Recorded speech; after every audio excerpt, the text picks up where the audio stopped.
এত দামি গাড়ি দিয়ে কি হবে যদি গাড়িটা বিপদের সময় কাজেই না লাগে।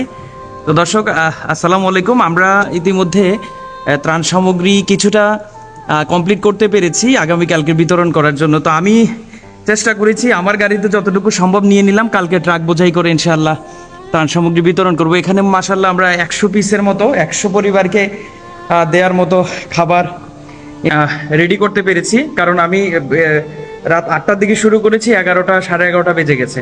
তো আমরা ইনশাআল্লাহ আগামীকাল আরও 400 প্যাকেট করব। আপনারা দোয়া করবেন এবং আপনাদের ভালোবাসা এবং দোয়া ইনশাআল্লাহ আমরা গরিব অসহায়, ওরা তো আসলে গরিব না, বিপদে পড়ছে। হ্যাঁ, এই বিপদগ্রস্ত অবস্থায় ত্রাণও বলবো না, এটা বলবো তাদের জন্য ভালোবাসা। কালকে যে আমার এই অবস্থা হবে না এটার কোনো গ্যারান্টি নেই।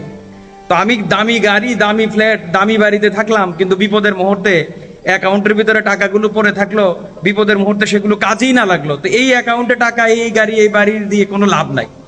তো আমার যতটুকু সম্ভব এই গাড়ি, আমার যে গাড়ি, এই গাড়িটা ইনশাল্লাহ আমি বানবাসীর জন্য এটা উৎসর্গ করে দিলাম।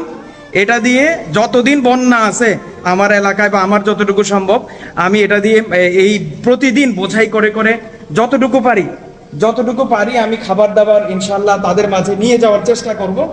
তো আপনারা এটা কেউ শো অফ মনে করলেও করতে পারেন, কিভাবে নেন এটা আপনারাই ভালো জানেন। আমার কিছু করার নাই ভাই, আমার পকেটে যতক্ষণ টাকা আছে আমি চেষ্টা করব। এবার আপনি আমার সাথে সঙ্গী হন আর না হন, এতে আমার কিছু করার নেই। কারণ বিগত দিনেও আমরা অনেক করেছি, কিন্তু ইদানিং এই বিষয়গুলো নিয়ে অনেক কথা হচ্ছে।